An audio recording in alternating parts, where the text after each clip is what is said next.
നമസ്കാരം. തെരഞ്ഞെടുപ്പിൻ്റെ ചൂടും ചൂരും അതിൻ്റെ ഉച്ചസ്ഥായിലേക്ക് എത്തുമ്പോൾ ഇടതുമുന്നണിയുടെ star campaigner, star candidate K Shailaja teacher answer പ്ലീസിൽ ചേരുകയാണ്. സ്വാഗതം ടീച്ചർ. നമസ്കാരം. നമസ്കാരം. എൻ്റെ ആദ്യത്തെ ചോദ്യം വ്യക്തിപരമാണ്. ടീച്ചർ ഭയങ്കര ഹാപ്പിയാണ്, മുഖത്ത് നല്ല ചിരിയാണ്, ഒരു സ്ഥാനാർത്ഥിയുടെ ടെൻഷൻ ഒന്നും കാണാനില്ല. എന്താ ഇത്രമേൽ ഹാപ്പിയും കോൺഫിഡൻറ്റും ആവാൻ കാരണം? എനിക്ക് ടെൻഷനൊന്നുമില്ല. നമ്മുടെ നാട്ടിലല്ലേ ഞാനുള്ളത്. ഞാൻ ജനിച്ചു വളർന്ന നാട്ടിലാണ് ഞാൻ മത്സരിക്കുന്നത്. എനിക്ക് പൂർണ്ണമായിട്ടും അവരെ വിശ്വാസമാണ്. എന്നെ തിരഞ്ഞെടുക്കും എന്നുള്ള കാര്യത്തിൽ എനിക്ക് നല്ല ആത്മവിശ്വാസമുണ്ട്. അതുകൊണ്ട് തന്നെയാണ് ടെൻഷൻ ഇല്ലാത്തത്. പുറത്ത് നടക്കുന്ന പ്രചരണം ടീച്ചർക്ക് പേരാവൂരിൽ പോകാൻ താല്പര്യമില്ല, ടീച്ചറെ അങ്ങോട്ട് അടിച്ചേൽപ്പിച്ചതാണ് എന്നൊക്കെയുള്ള പ്രചരണം വ്യാപകമായിട്ടുണ്ട്. പക്ഷേ ഇപ്പോൾ അത് കുറഞ്ഞു വരുന്നുണ്ട്. അതെ. എന്താണ് അതിൻ്റെ ഒരു കാര്യം? അത് ഞങ്ങളുടെ പാർട്ടിയുടെ രീതിയെ മനസ്സിലാകാഞ്ഞിട്ടാണ് ജനങ്ങൾക്ക്. ഏതെങ്കിലും ഒരു കാര്യം അടിച്ചേൽപ്പിക്കുകയൊന്നും അല്ല ചെയ്യുന്നത്. എന്ത് ചെയ്യണമെന്ന് പാർട്ടി തീരുമാനിച്ചാൽ ഞങ്ങളത് ചെയ്യുകയാണ് പാർട്ടിക്കകത്ത്. കാരണം ഞങ്ങളൊരു നോംസ് എടുത്തിരുന്നു, ഒരു പോളിസി ഉണ്ട്.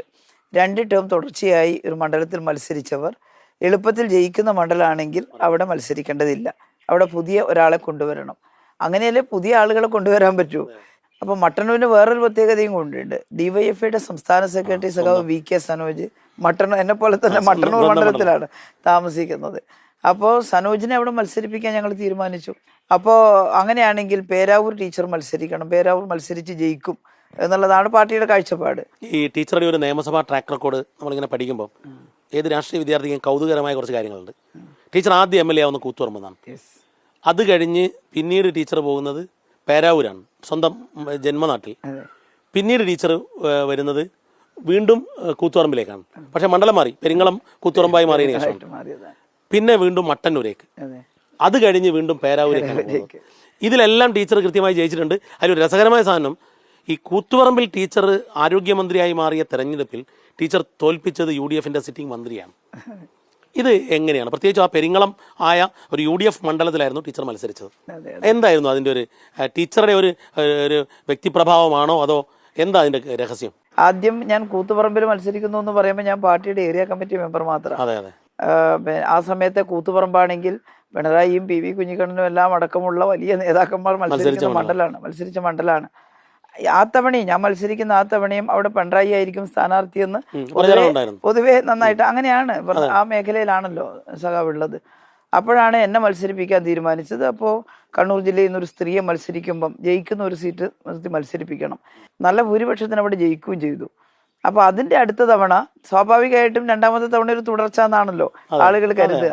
പക്ഷേ ഞാൻ തുടർന്നില്ല. കാരണം മണ്ഡലത്തിലേക്ക് പോയിട്ടില്ല, മത്സരിച്ചില്ല. അതിന് കാരണം അവിടെ അന്ന് ഞങ്ങളുടെ പ്രിയപ്പെട്ട സഖാവ് P ജയരാജന് RSSന്റെ കടുത്ത ആക്രമണം നേരിട്ട സമയമായിരുന്നു.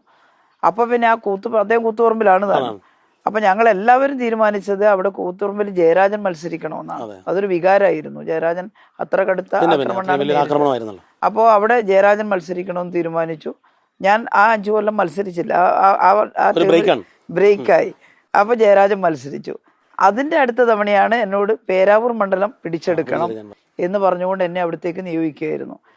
അത് എൻ്റെ പറഞ്ഞ പോലെ ജന്മനാട് മാത്രമല്ല, ഇപ്പൊ ഈ മട്ടന്നൂരും അന്നത്തെ പേരാവൂരായിരുന്നു. അപ്പൊ എൻ്റെ ജന്മദേശവും ഞാൻ വിവാഹത്തിന് ശേഷം താമസിക്കുന്ന മട്ടന്നൂരും എല്ലാം ചേർന്ന ഒരു മണ്ഡലമായിരുന്നു. അവിടെ നല്ല നല്ല പ്രതികരണമാണ് ജനങ്ങളിൽ നിന്നുണ്ടായത്. നല്ല ഭൂരിപക്ഷത്തിന് 10,000-നടുത്ത് ഭൂരിപക്ഷത്തിന് ഞാൻ അവിടെ ജയിക്കുകയുണ്ടായി. ടീച്ചർക്ക് ശരിക്കും മട്ടന്നൂരിൽ നിന്ന് മാറുമ്പോൾ ഇത് ഞാൻ ഉള്ളു തുറന്ന് ചോദിക്കുകയാണ്, കാരണം പ്രചരണം ഭയങ്കരമായതുകൊണ്ടാണ്. ഏതെങ്കിലും രീതിയിൽ വിഷമം തോന്നിയിരുന്നു? അങ്ങനെ വിഷമമൊന്നുമില്ല. പക്ഷെ ഇപ്പുറത്ത് വന്നപ്പോൾ എൻ്റെ പ്രിയപ്പെട്ട സഖാക്കൾ വളരെ സന്തോഷത്തോടു കൂടി സ്വീകരിച്ചു. ടീച്ചർ വീണ്ടും പേരാവൂർ വരുന്നതിൽ ഞങ്ങൾക്ക് വലിയ സന്തോഷമാണെന്ന് പറഞ്ഞ് അവർ സ്വീകരിച്ചു. അപ്പോൾ അവരുടെ ഒരു സ്നേഹവായ്പ് അനുഭവിക്കാൻ സാധിക്കുന്നുണ്ട്. അതുകൊണ്ട് എനിക്കൊട്ടും സങ്കടമോ നിരാശയോ ഒന്നുമില്ല. ടീച്ചറെ, പേരാവൂരിൽ ഇപ്പോഴത്തെ ഒരു അവസ്ഥ എങ്ങനെയാണ്? ഞാൻ ചോദിക്കാൻ കാരണം, ടീച്ചറുടെ എതിർ സ്ഥാനാർത്ഥി വ്യക്തിപരമായ ചില പരാമർശങ്ങൾ നടത്തിയിട്ടുണ്ട്. ടീച്ചർക്ക് തോറ്റാൽ പ്രൊമോഷൻ കിട്ടും എന്നുള്ളത് ഉൾപ്പെടെയുള്ള പരാമർശങ്ങളാണ്. എങ്ങനെയാണ് ടീച്ചർ കാണുന്നത്? അതെ, ചിലരുടെ സ്വഭാവമാണെന്ന് ഞാൻ ഇന്നലെ പറഞ്ഞു, പരിഹസിക്കുക എന്നുള്ളത്. അതിന് തത്തുല്യമായി അങ്ങോട്ട് പരിഹസിക്കാൻ എനിക്കറിയില്ല. ഞാൻ ആരെയും പരിഹസിക്കാറില്ല, അതുകൊണ്ട് എനിക്കത് അറിയില്ല. ഞാൻ മാത്രമല്ല, ഞങ്ങളുടെ പാർട്ടി അങ്ങനെ ഒരു ആളുകളെ അപഹസിക്കുന്ന രീതി ശരിയല്ല എന്ന് തന്നെയാണ് പറയുന്നത്. ഈ പേരാവൂരിൽ ഇറങ്ങിയ സമയത്ത് ടീച്ചറുടെ അവിടുത്തെ ഒരു പൾസ് എങ്ങനെയാണ്?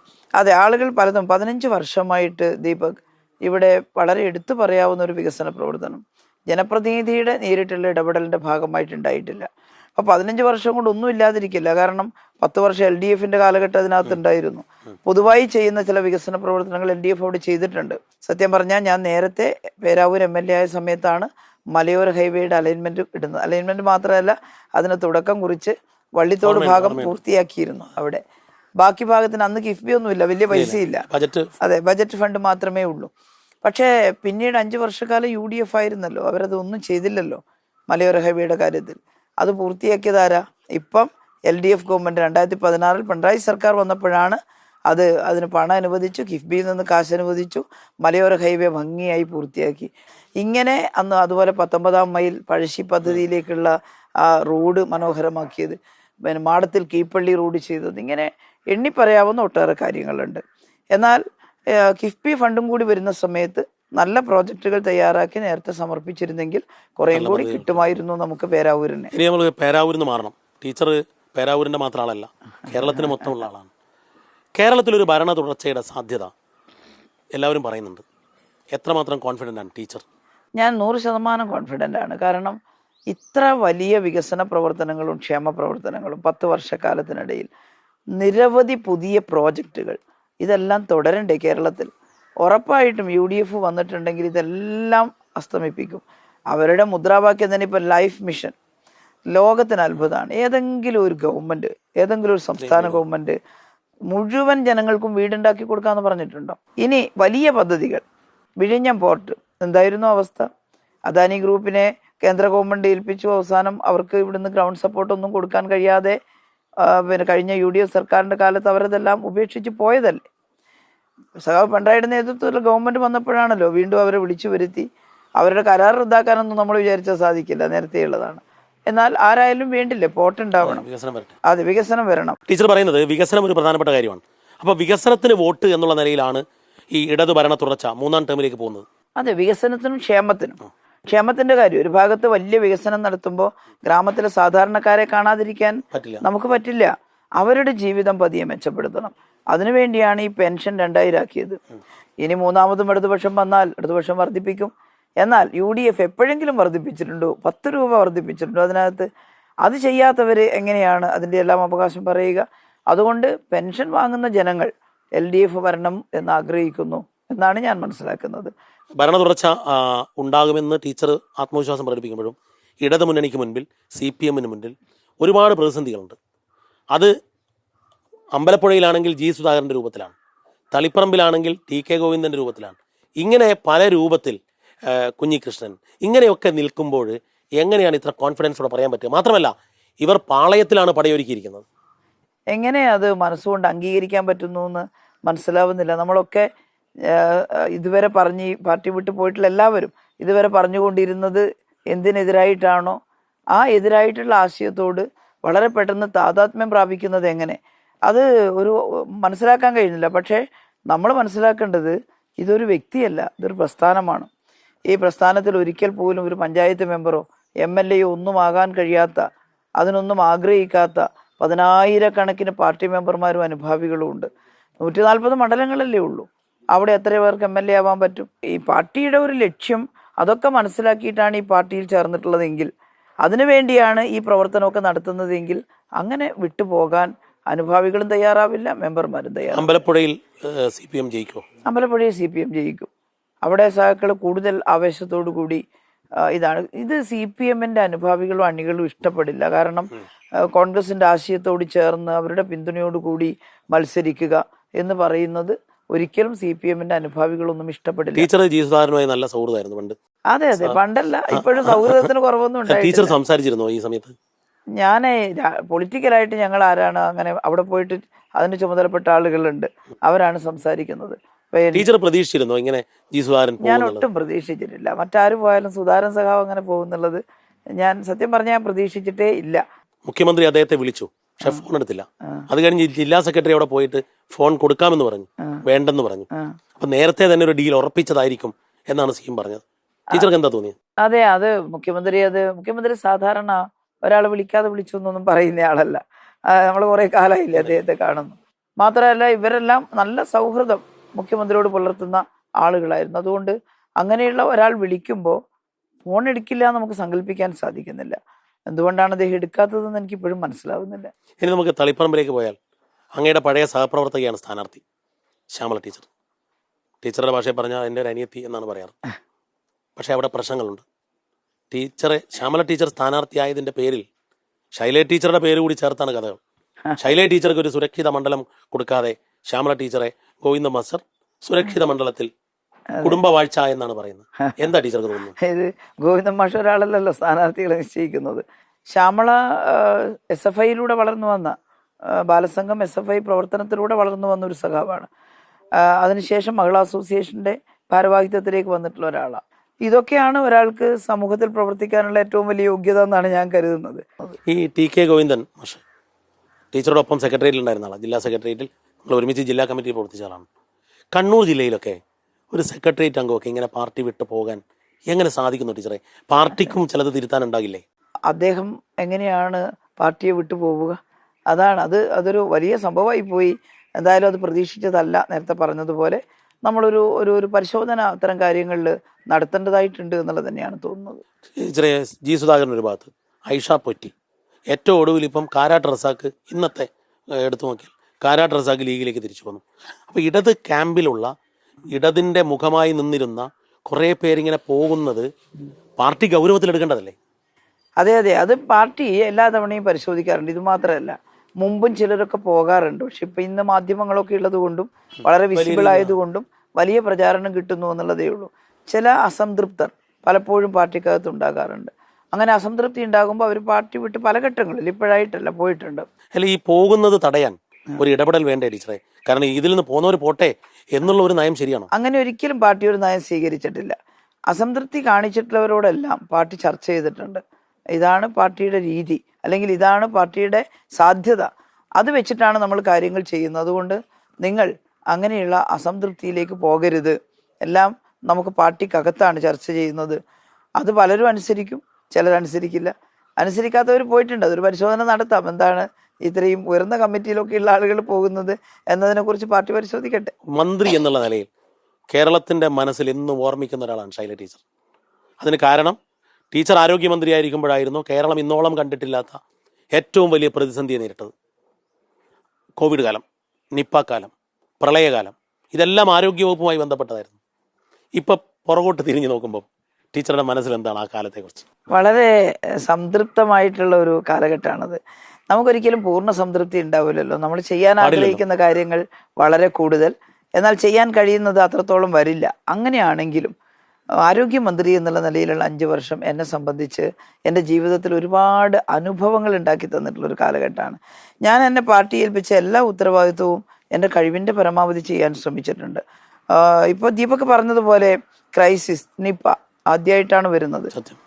നമ്മുടെ നാട് പകച്ചു പോയതാണ്. കാരണം അവിടെ മലേഷ്യയിലെ സുങ്കായ് നിപ്പയിൽ അങ്ങാറ്റം വർഷം, അതുകൊണ്ടാണ് നിപ്പ വൈറസ് എന്നുള്ള പേര് വന്നത്. ഈ വിവരം TP രാമകൃഷ്ണേട്ടൻ ഇങ്ങനെ വിളിച്ചു പറഞ്ഞു, എന്തോ ഒരു അപൂർവം, ഒരാൾ മരിച്ചു, മറ്റുള്ളവര് മരണത്തോട് മല്ലടിക്കുന്നു, ടീച്ചർ എവിടെയാണുള്ളത്? ഞാനാണെങ്കിൽ നായനാർ അക്കാദമിയുടെ ഉദ്ഘാടനം നടത്താൻ നമ്മുടെ സീതാറാം യെച്ചൂരി വന്നിട്ടുണ്ട്, മുഖ്യമന്ത്രിയും അവിടെയുണ്ട്. അപ്പോൾ ഈ വിവരം കേട്ട ഉടനെ തന്നെ ഞാൻ മുഖ്യമന്ത്രിയോട് പറഞ്ഞു, എന്തോ ഒരു അസാധാരണമായ ഒന്നുണ്ട് അവിടെ, അപ്പം ഞാനൊന്ന് കോഴിക്കോട് പോയിക്കോട്ടെ എന്ന് പറഞ്ഞാൽ നിങ്ങൾ വിട്ടോളൂ എന്ന് പറഞ്ഞു. അങ്ങനെ ഞാൻ കോഴിക്കോടേക്ക് കാറിൽ പുറപ്പെട്ടു. അതെ. അപ്പോൾ വഴിക്കുന്നാണ് അപ്പോൾ സാമ്പിൾ അവർ മംഗലാപുരത്തെ ലാബിലേക്ക് അയച്ചിരുന്നു എന്ന്. അപ്പോൾ വഴിക്കുന്ന ഞാൻ മാഹിയിലെത്തുമ്പോഴാണ് മംഗലാപുരത്ത് നിന്ന് ഡോക്ടർ അരുണിൻ്റെ വിളി, വൈറോളജി ലാബിൽ നിന്ന് വൈറോളജിസ്റ്റിൻ്റെ വിളി വന്നത്. അരുണ് പറഞ്ഞു, നല്ലോണം ഭയക്കണം മാഡം, ഇത് നിപ്പ വൈറസാണ്. ഞാൻ ചോദിച്ചു അതെന്താണ്? അപ്പോൾ പറഞ്ഞു, അത് വളരെ കൂടുതൽ മോർട്ടാലിറ്റി റേറ്റ് ഉള്ളതാണ്, പകരുകയും ചെയ്യും പെട്ടെന്ന്. ഞാൻ പറഞ്ഞു, അരുൺ പോം വഴിയൊന്നുമില്ലേ? അപ്പോൾ പറഞ്ഞു, പോം വഴിയുണ്ട്, അത് കണ്ടെയ്ൻ ചെയ്യണം, കൂടുതൽ പകരാതിരിക്കാൻ. കേരളത്തിലെ ആദ്യത്തെ കണ്ടെയ്ൻമെന്റ് സോൺ ഉണ്ടാക്കുകയാണ്. ഞാൻ എന്നിട്ട് പിറ്റേന്ന് ഞാൻ തന്നെ അവിടെ പോയി. ഞാൻ കോഴിക്കോട് താമസിക്കാൻ തീരുമാനിച്ചു. ഇത് മാറുന്നത് വരെ, അവസാനിക്കുന്നത് വരെ ഗസ്റ്റ് ഹൗസിൽ സ്ഥിരമായിട്ട് താമസാക്കി. അവിടെ ഒരു റൂമെല്ലാം ആക്കി, കൺട്രോൾ റൂം ഓപ്പൺ ചെയ്തു. അങ്ങനെ എല്ലാം പെട്ടെന്ന് പ്ലാൻ ചെയ്ത് ഞാൻ അവിടെ ഉണ്ട് എന്നുള്ളത് ഡോക്ടർമാർക്കും വലിയ ആവേശം ഉണ്ടാക്കി. കോവിഡിലേക്ക് വന്നാൽ ടീച്ചറെ കുറച്ചുകൂടി പാനിക്കായിരുന്നു കേരളം. കാരണം ലോകത്ത് സാഹചര്യം ഭീകരമായിരുന്നു. അപ്പോൾ സ്വാഭാവികമായിട്ടും കേരളം ഒരു ചെറിയ സംസ്ഥാനമാണ്, ജനനിബിഡമായ സംസ്ഥാനമാണ്, പകർച്ച കൂടുതലാണ് എന്നുള്ളത് കരുതും. പക്ഷെ അന്ന് ടീച്ചർ അന്ന് ടീച്ചർ അങ്ങനെ ചിരിക്കാറൊന്നുമില്ല, ചിരിക്കാൻ ശ്രമിക്കാറുണ്ട്, ഞാൻ ടീച്ചറെ മുഖം അന്ന് ശ്രദ്ധിക്കലുണ്ട്. പക്ഷേ കോൺഫിഡൻസോടുകൂടി ആരോഗ്യ കേരളം അതിനെ നേരിടുകയായിരുന്നു. ഈ കോവിഡിന് ശേഷം ടീച്ചർക്കുണ്ടായ ഒരു കരിഷ്മയുണ്ട്, ടീച്ചർക്കുണ്ടായ ഒരു ടീച്ചറെ ഒരു വല്ലാതെ ജനങ്ങൾ ഇഷ്ടപ്പെട്ടിരുന്നു. കോവിഡിന് ടീച്ചർ അമ്മ എന്ന പേര് പോലും ഈ കോവിഡിന്റെ തുടർച്ചയായിട്ടാണ് ടീച്ചർക്ക് കിട്ടുന്നത്. ആ കാലം എങ്ങനെയാണ്? അതെ അതെ, അത് ഇതുപോലെ തന്നെ ചൈനയിലെ വുഹാനിൽ ഇങ്ങനെ ഒരു വളരെ വിരലൻ്റ് ആയിട്ടുള്ള ഒരു വൈറസ് പടരുന്നു എന്നുള്ള വാർത്ത വായിക്കുന്നിടത്താണ് തുടക്കം. അപ്പൊ എനിക്ക് പേടിയായി. ഈ വുഹാനിൽ ഒരു മെഡിക്കൽ കോളേജ് ഉണ്ട്, അവിടെ മലയാളികൾ പഠിക്കുന്നുണ്ട്. അപ്പൊ ഞാൻ ഉടനെ തന്നെ അന്ന് എൻ്റെ health secretary Rajan Khobragade IAS, രാജനെ വിളിച്ചു വരുത്തിയിട്ട് പറഞ്ഞു അവിടെ എന്തോ ഒരു വൈറസ് പടരുന്നുണ്ട്, അവിടെ മലയാളി കുട്ടികളുണ്ട്, അവരിങ്ങോട്ട് പോരും. ടീച്ചർ അങ്ങോട്ടാണ് പറയുന്നത്? അങ്ങോട്ടാണ് പറഞ്ഞത്, അങ്ങോട്ടാണ്. അപ്പോൾ അവരിങ്ങോട്ട് പോരും, നമ്മുടെ ഇടയിൽ പടരാൻ ഇടയുണ്ട്. അപ്പോൾ രാജൻ ഒന്ന് ഗൂഗിൾ ചെയ്തെല്ലാം പരിശോധിച്ചു, എവിടെയൊക്കെ സോഴ്സ് അന്വേഷിച്ചപ്പോൾ പറഞ്ഞു മേഡം അവിടെ ഇപ്പോൾ വെക്കേഷൻ തുടങ്ങുകയാണ്, എന്തായാലും കുട്ടികൾ വരും. ഞാൻ പറഞ്ഞു രാജൻ നമ്മളെന്ത് ചെയ്യണം, നമുക്ക് സ്റ്റാർട്ട് ചെയ്യണം കാര്യങ്ങൾ. അപ്പോൾ പറഞ്ഞു നമുക്കിപ്പോൾ തന്നെ തുടങ്ങാൻ പാടും. ഉടനെ പ്രധാനപ്പെട്ട ഓഫീസേഴ്സിനെല്ലാം ഡോക്ടേഴ്സിനെല്ലാം വിളിച്ചു വരുത്തി ഞങ്ങൾ ഒരു കൺട്രോൾ റൂം ഓപ്പൺ ചെയ്യാൻ തീരുമാനിച്ചു. കോവിഡ് ഇവിടെ വരുന്നതിന് മുമ്പ് അങ്ങനെ DHSന്റെ മുറി കൺട്രോൾ റൂം ആക്കിയിട്ട് മാറ്റി. എല്ലാ ജില്ലകളിലും കൺട്രോൾ റൂം എന്ന് വെച്ചാൽ ഹോസ്പിറ്റലിലെ ഒരു റൂമിൽ പ്രധാനപ്പെട്ട ആളുകൾക്ക് ചാർജ് കൊടുത്ത് പരിശീലനം കൊടുക്കാൻ തീരുമാനിച്ചു. എന്നിട്ട് പരിശീലിച്ച ഒരു സംഘത്തെ എയർപോർട്ടിൽ നിർത്താൻ തീരുമാനിച്ചു, അവിടെ സ്ക്രീനിങ് നടത്തുന്നതിന്. അത് നിർത്തിയത് വലിയ ഉപകാരമായി. ചിലർ തമാശ പറഞ്ഞു അവിടെ അങ്ങ് മഴ പെയ്യുമ്പോൾ കുട പിടിക്കുന്നു എന്നൊക്കെ പറഞ്ഞു. പക്ഷെ ആ നിർത്തിയത് കൊണ്ട് ആദ്യം വന്ന ഫ്ലൈറ്റിൽ നിന്ന് തന്നെ 3 വുഹാൻ സ്റ്റുഡൻസിനെ ഞങ്ങൾക്ക് കിട്ടി. അവരെ നേരെ ഐസൊലേറ്റ് ചെയ്തു, ക്വാറന്റൈൻ ചെയ്തു. പിന്നീട് അവർ പാനിക്കാണെന്ന് കണ്ടപ്പോൾ അവർ ഐസൊലേറ്റ് ചെയ്തു. അങ്ങനെ 3 കോവിഡ് കേസുകൾ. 2020 ജനുവരി 30 ആദ്യത്തെ കേസ്. ഞാനാണെങ്കിൽ തിരുവനന്തപുരത്ത് സ്ത്രീകളുടെ മുന്നേറ്റത്തിന്റെ ഭാഗമായിട്ടുള്ള ഒരു നൈറ്റ് വാക്കിൽ പങ്കെടുക്കുകയാണ്, യാത്ര നടക്കുകയാണ്. ഒരു 7:30-8 മണിയായ സമയത്ത് പെട്ടെന്ന് ഫോൺ വന്നു, ഇത് പോസിറ്റീവാണ്, കോവിഡ് പോസിറ്റീവാണ്. തൃശ്ശൂരിൽ അഡ്മിറ്റ് ചെയ്തൊരു കുട്ടി. എൻ്റെ കൂടെ തൃശ്ശൂർ ജില്ലയിൽ നിന്നുള്ള മന്ത്രിമാർ, ഞാൻ അവരെ വിളിച്ചു. പിന്നെ നമ്മുടെ AC മൊയ്തീനും അതുപോലെ തന്നെ രവീന്ദ്ര മാഷും പിന്നെ എൻ്റെ കൂടെ സുനിലും പിന്നെ എൻ്റെ കൂടെ അങ്ങോട്ട് വന്നു.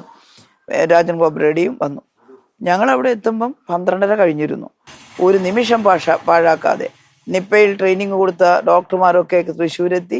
രാത്രി തന്നെ ട്രെയിനിങ് ആരംഭിച്ചു. PPE കിറ്റ്, ഡ്രോണിങ് ആൻഡ് ഡ്രോഫിങ്, അതിന് ട്രെയിനിങ് ഒക്കെ കൊടുത്തു. മെറ്റീരിയൽ കളക്ഷന് പ്രത്യേക സംഘത്തെ നിശ്ചയിച്ചു. ഈ കോണ്ടാക്ട് ട്രേസിങ്ങിന് പ്രത്യേക സംഘത്തെ നിശ്ചയിച്ചു. ഇതെല്ലാം വളരെ ചടുലമായി എല്ലാം ഞാൻ അവിടെ നിന്നുകൊണ്ട് ചെയ്തു. ആ സമയത്തൊക്കെ പിണറായി തരുന്ന, മുഖ്യമന്ത്രി തരുന്ന ഒരു ധൈര്യവും സ്വാതന്ത്ര്യം ഉണ്ടല്ലോ ടീച്ചർക്ക്. കാരണം ടീച്ചർക്ക് ഓരോ ഘട്ടത്തിലും കൃത്യമായ അതെങ്ങനെയായിരുന്നു? അതില്ലെങ്കിൽ എന്തെങ്കിലും ചെയ്യാൻ പറ്റുമോ ഒരു ആരോഗ്യമന്ത്രിക്ക്? മുഖ്യമന്ത്രിയുടെ സമ്മതം ഇല്ലാതെ നമുക്ക് എന്തെങ്കിലും ചെയ്യാൻ പറ്റുമോ? മുഖ്യമന്ത്രിയുടെ നിർദ്ദേശം ഇല്ലാതെ പറ്റുമോ? ഇക്കാര്യത്തിലാണ് സഖാവ് ഞാൻ 5 കൊല്ലവും എനിക്കുണ്ടായിട്ടുള്ള അനുഭവം. നമ്മളൊരു കാര്യം, ഇന്ന ഒരു സംഭവം ഉണ്ട്, അതിന് ഇങ്ങനെ ചെയ്യണ്ടേ നമുക്ക് ചോദിച്ചാൽ നിങ്ങളുടെ അഭിപ്രായം എന്താണെന്ന് ചോദിക്കും. അപ്പോൾ ശരിയായ അഭിപ്രായമാണെങ്കിൽ അതിപ്പോൾ തന്നെ ചെയ്തോളൂ, അത് ശരിയല്ലെങ്കിൽ പറയും അതിപ്പോൾ ചെയ്യണ്ട എന്ന് പറയും. ആ ഒരു അധികം വർത്തമാനമൊന്നുമില്ല. എന്നാൽ ചെയ്തോളൂ ചെയ്യണ്ട എന്ന് പറയുമ്പോൾ നമുക്കൊരു ഇതാണ്, ചെയ്യണ്ടെങ്കിൽ ചെയ്യണ്ട, ചെയ്യാമെങ്കിൽ ചെയ്യാം. അപ്പൊ നമുക്കൊരു ആത്മവിശ്വാസം. പിണറായിയുടെ ക്യാബിനറ്റിൽ ഇരുന്ന ഒരു 5 വർഷം ഉണ്ടല്ലോ, അതെ, അതൊരു ആ അനുഭവം എങ്ങനെയാണ് ടീച്ചർ? തീർച്ചയായും പിണറായിയെ കുറിച്ച് പൊതുവിൽ പറയുന്നത് പരുക്കൻ. അതെ, എനിക്ക് വ്യക്തിപരമായി അറിയുന്നതുകൊണ്ട് അതെല്ലാം അറിയാം. പക്ഷെ അല്ലാതെയുള്ള പൊതുവിൽ പരുക്കൻ, ഏകാധിപതി, ഇങ്ങനെയുള്ള കുറെ ചാർത്തി കൊടുത്ത പദങ്ങളുണ്ടല്ലോ പിണറായിയെ കുറിച്ച്. ടീച്ചർ പാർട്ടി കമ്മിറ്റിയിലും ഒപ്പം ഇരിക്കുന്നുണ്ട്, ക്യാബിനറ്റിലും ഒപ്പം വരുന്നുണ്ട്. അപ്പൊ ഭരണനിർവഹണത്തിലും പാർട്ടിയിലുമുള്ള പിണറായിയെ കുറിച്ച് ടീച്ചർ എങ്ങനെയാണ്? അതിൽ കൃത്യമായിട്ടുള്ളൊരു അഭിപ്രായം പറയുക, അത് ശരിയായിരിക്കും മിക്കവാറും. ഞങ്ങൾക്കൊക്കെ ചിലപ്പോൾ അത് ശരിയല്ലെന്ന് തോന്നും. അപ്പലേശം വിഷമം വരും, അയ്യോ ഇങ്ങനെ പറഞ്ഞല്ലോ എന്ന് തോന്നും. പക്ഷെ കുറെ കഴിയുമ്പോൾ വിചാരിക്കും അത് തന്നെയായിരുന്നു ശരി എന്ന് തോന്നും. അങ്ങനെയാണ് പലപ്പോഴും അനുഭവം ഉണ്ട്. എന്നെ സംബന്ധിച്ച് മന്ത്രിയായപ്പോൾ ഒരു കാര്യത്തിലും നിഷേധിച്ചിട്ടില്ല. നിങ്ങൾ അത് ചെയ്യണ്ട എന്ന് പറഞ്ഞിട്ടേ ഇല്ല. അപ്പോൾ ഡോക്ടർമാരുടെ ഒരു സമരം വന്നു. അപ്പോൾ സമരത്തെ നേരിടണം. സമരത്തെ നേരിടുക എന്ന് വെച്ചാൽ അവരെ ശത്രുപക്ഷത്ത് കാണലല്ല. പക്ഷേ ആ സമരം എങ്ങനെയാണ്, അവർ സമരം ചെയ്താലും ഇവിടെ എങ്ങനെ നടത്തും? അപ്പം ഞാൻ ചെന്നിട്ട് പറഞ്ഞു ഇങ്ങനെയാണ് ആലോചിക്കുന്നത്.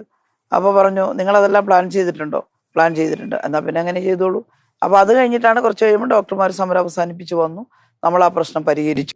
പിന്നീട് ടീച്ചർ മന്ത്രിസ്ഥാനത്ത് മാറിയപ്പം ടീച്ചർ നല്ല മന്ത്രിയാണ്, തുടർച്ചയായി വന്ന വീണ ജോർജ് വളരെ മോശമാണ് എന്ന പ്രചരണം വ്യാപകമായി നടത്തുന്നുണ്ട്, ഇപ്പോഴും ഉണ്ട്. അതെ, അത് എല്ലാ കാലത്തും ഉണ്ടാവുന്നതാണ്. ഇക്കരെ നിൽക്കുമ്പോൾ അക്കരെ പച്ചാന്ന് തോന്നുന്ന ഒരു കാര്യം ഉണ്ടാവും എല്ലാ കാലത്തും.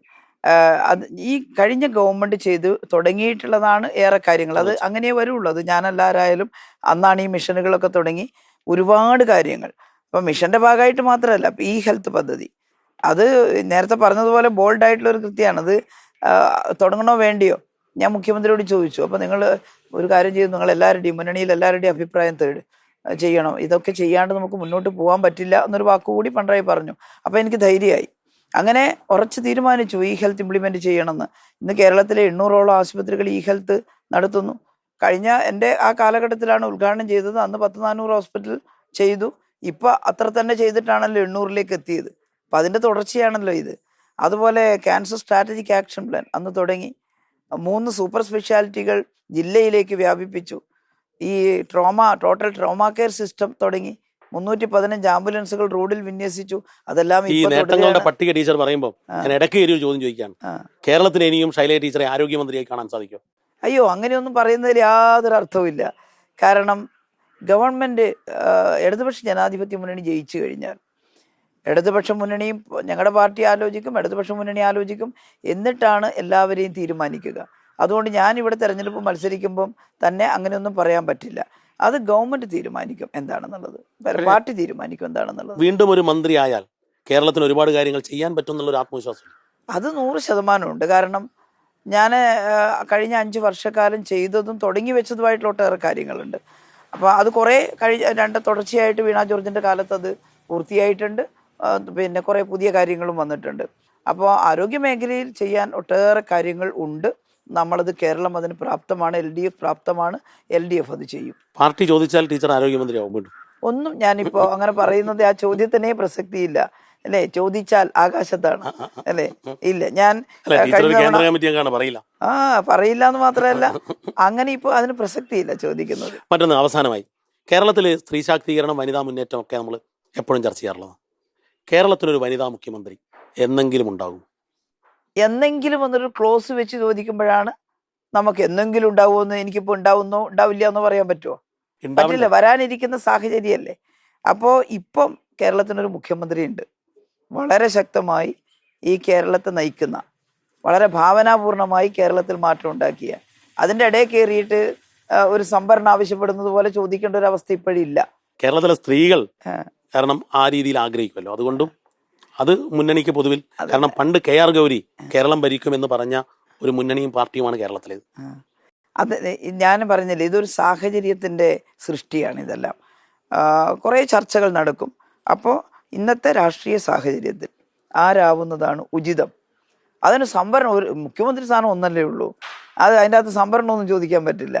ആ രാഷ്ട്രീയ സാഹചര്യത്തിൽ ഒരു സ്ത്രീ ആവുന്നതാണ് ഏറ്റവും നല്ലത് എന്ന് തോന്നുന്ന ഒരു ഘട്ടം വന്നിട്ടുണ്ടെങ്കിൽ അന്നേരമല്ലേ പാർട്ടി മുന്നണി ആലോചിക്കുക.